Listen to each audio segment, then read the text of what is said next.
नमस्कार दोस्तों, मेरे चैनल सनातन सेवा पर आप सबका स्वागत है। आज मैं आप लोगों को एक प्रेरक कहानी सुनाने जा रही हूँ जिसका शीर्षक है युधिष्ठिर ने ही समझा सत्यम वध का सही मतलब। ये उस समय की बात है जब कौरव पांडव गुरु द्रोणाचार्य के आश्रम में शिक्षा प्राप्त कर रहे थे। एक दिन गुरु द्रोण ने अपने सभी शिष्यों को एक सबक दिया, सत्यम वध मतलब सत्य बोलो।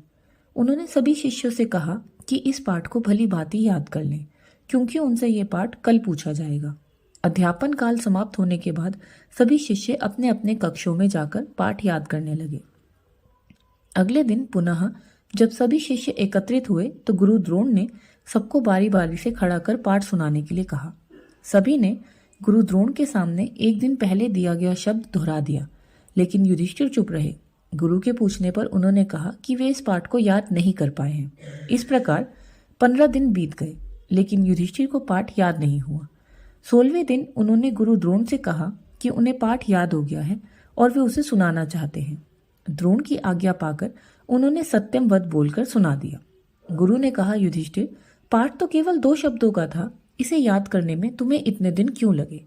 युधिष्ठिर बोले, गुरुदेव, इस पाठ के 2 शब्दों को याद करके सुना देना कठिन नहीं था, लेकिन जब तक मैं स्वयं आचरण में इसे धारण नहीं करता तब तक कैसे कहता कि मुझे पाठ याद हो गया है। सच ही है कि उपदेश का मर्म वही समझता है जो उसे धारण करना जानता है।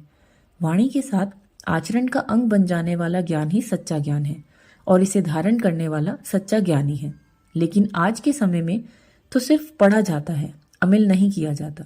कितने सारे लोग हैं, लगभग सभी ने भगवत गीता पढ़ी होगी, लेकिन युधिष्ठिर की तरह नहीं, केवल ऊपर से पढ़ी होगी, शब्द शब्द पढ़े होंगे। जरा सोचिए, अगर आज के लोगों ने सच में गीता को पढ़ा होता तो आज जो हमारे मानव समाज की स्थिति है, क्या ऐसी होती? जब तक आप किसी चीज को जान नहीं लेते तब तक आपका उसे पढ़ना व्यर्थ है।